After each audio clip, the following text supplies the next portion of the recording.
राष्ट्रीय संरक्षक महिला विकास मंच की 5 सदस्यीय टीम नीलम कुमारी को न्याय दिलाने मुंगेर जिला के सुदूर इलाके जनार्दनडीह गांव पहुंची। नीलम कुमारी अपने हकीकत को लेकर विगत 1.5 सालों से गांव की कचहरी से लेकर मुख्यमंत्री के जनता दरबार तक न्याय की गुहार लगा चुकी, बावजूद इसके अब तक नहीं मिल पाया है इसे न्याय। इसलिए इसने थक हार कर अंत में राष्ट्रीय संरक्षक महिला विकास मंच का दरवाजा न्याय के लिए खटखटाया है। मुंगेर जिला मुख्यालय से लगभग 50 किलोमीटर दूर स्थित हवेली खड़गपुर प्रखंड के दरियापुर वन पंचायत के जनार्दनडीह गांव निवासी नीलम कुमारी अपने हकीकत को लेकर विगत 1.5 सालों से गांव की कचहरी से लेकर मुख्यमंत्री के जनता दरबार तक न्याय की गुहार लगा चुकी, बावजूद इसके अब तक न्याय नहीं मिल पाया है। इसलिए इसने थक हार कर अंत में राष्ट्रीय संरक्षक महिला विकास मंच का दरवाजा न्याय के लिए खटखटाया है। पूरा मामला इस प्रकार है। नीलम कुमारी अपने पिता की इकलौती वारिश है और बचपन में ही इसके सर से मां साया उठ गया। इसके पिता भुवनेश्वर मोदी, 3 भाई हीरालाल मोदी, राजपति मोदी और भुवनेश्वर मोदी है। इनका सभी भाइयों के बीच आपसी बंटवारा हो चुका है। बंटवारे में तीनों भाइयों को 10.5 बीघा जमीन हिस्सा मिला है। बंटवारा के बाद नीलम ने अपने पिता के हिस्से की जमीन अध-बटाई पर खेती के लिए अपने बड़े पापा हीरालाल मोदी को दिया था, पर अब उसके बड़े पापा हीरालाल मोदी और उनके बच्चों के मन में जमीन को लेकर लालच पैदा हो गया है। अब ये सभी मिलकर नीलम की जमीन को हड़पना चाहते हैं। वहीं इस मामले में हीरालाल मोदी के पुत्र का कहना है कि नीलम के पिता यानी उसके चाचा विक्षिप्त थे, परंतु उनकी 2 शादी हुई थी, लेकिन उनकी कोई भी पत्नी उनके साथ नहीं रही, सभी उसे छोड़कर चली गई। हम लोगों ने उनका देखरेख किया है, जिसके बदले उन्होंने अपनी सारी संपत्ति हम लोगों के नाम कर दी है। इन सब के बाद भी यदि उनका कोई हक बनता है तो न्यायालय में केस करके आए। न्यायालय पर हमें भरोसा है, न्यायालय का जो भी फैसला होगा हम उसे मानने को तैयार है। पर वही पीड़ित महिला नीलम कुमारी की वस्तु स्थिति को देखा जाए तो वो अपने हक के लिए विगत 1.5 वर्षों से गाँव की कचहरी से लेकर मुख्यमंत्री के जनता दरबार तक न्याय की गुहार लगा चुकी, बावजूद इसके अब तक उसे न्याय नहीं मिल पाया है। इसलिए इसने थक हार कर अंत में राष्ट्रीय संरक्षक महिला विकास मंच का दरवाजा न्याय के लिए खटखटाया, जिसके बाद इसकी गुहार पर राष्ट्रीय संरक्षक महिला विकास मंच की 5 सदस्यीय टीम इसकी मदद ले लिए जनार्दनडीह गांव पहुंची। जब टीम के लोग गांव पहुंचे तो पीड़ित महिला के चाचा और उनके पुत्र लोग टीम के सदस्यों के गांव पहुंचने के पूर्व ही घर में ताला लगाकर फरार हो गए।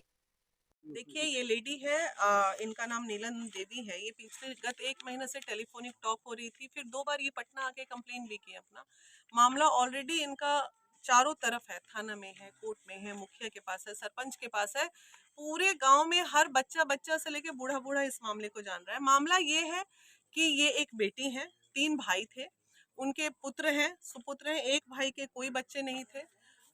एक भाई से ये नीलम देवी है, सिंगल वन। फादर अचानक से गायब हो गए गांव से। मदर जो है इनकी बचपन में ही डेथ कर गई, तो इनका पालन पोषण ननिहाल में हुआ है और शादी गांव से हुई है। लेकिन अब की जो स्थिति है, शादी कर देने जो गांव की एक मानसिकता होती है कि बेटी का अधिकार नहीं है। भाई, इसका 10-11 बीघे जमीन का सवाल है, इसके माँ बाप का हिस्सा है, तो ये अपने हिस्से को मांग रही है। ये बोल रही है मेरे 3-3 बच्चे हैं, मैं बेंगलोर में बच्चों को पढ़ा रही हूँ, लिखा रही हूँ, मेरे पालन पोषण के लिए मेरे जो माँ बाप है वो जो मेरे लिए रख के गए हैं वो मुझे दे दीजिए। लेकिन प्रॉब्लम ये है कि जब ये चली गई काफी दिनों के लिए, तो गाँव का तो हर जगह का यही है, जड़ जोड़ू जमीन जोड़ के आना ते कहू और के, ये बिहार में कहावत है। तो वही हुआ, इसका जमीन जो है इनके पूरे रिश्तेदारों ने कब्जा कर लिया। नॉट ओनली मुखिया जी की वो साथ उनका दे रहे हैं जो मजबूत है। एक लड़की कमजोर है तो जी जो का कहना है, उनका पेपर बिल्कुल सही बना हुआ है, कोई बात नहीं, उनके अकॉर्डिंग इसकी प्रॉपर्टी है, इसको मिलना चाहिए, हम कानूनी बात करेंगे। मुखिया जी का कहना है नहीं मैडम, जो आप कहेंगे। उन्होंने पहले क्या नजर रखी, किस जमीन पे रखी, क्यों इसका साथ नहीं दिया, उस पेज पे हम नहीं जाते हुए, मेरे से जो मुखिया की बात हुई है वो कह रहे हैं कि नहीं, इसका हक है, इसे मिलना चाहिए। पहले उन्होंने कहा था, इनसे कहा था, नहीं मिला था, लेकिन आज कह रहे हैं कि जो इनका हक हिस्सा है वो इन्हें मिलना चाहिए। आज आप यहाँ पे गांव पे कि एक FIR कॉपी मैं आपको दिखाती हूँ, गंगटा थाने के हमारे आला अधिकारियों के। ये देखिए, यहाँ पे तारीख मेंशन होता है FIR में 2020।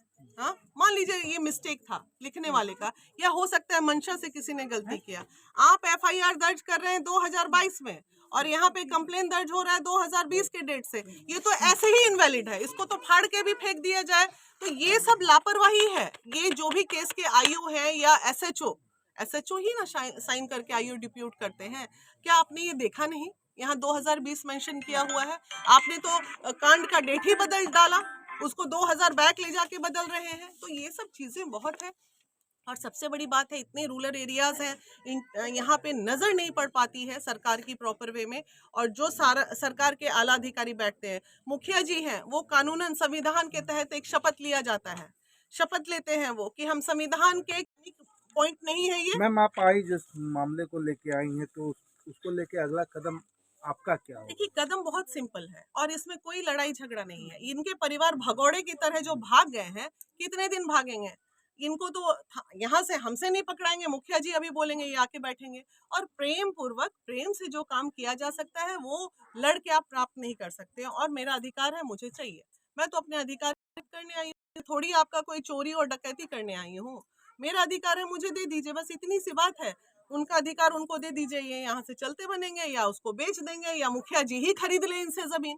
अगर उनको वो जमीन पसंद आ रही है तो वो खरीद ले उसे, जो यहाँ का रेट है उसके हिसाब से पैसा दे दे। ये तो तैयार है जमीन बेच के जाने के लिए। लेकिन ऐसा थोड़ी है कि आप बेटी है तो उसको एकदम से नेग्लेक्ट कर दीजिए, हटा दीजिए, उसका हक मार दीजिए। कानून में ऐसा कोई प्रावधान नहीं है।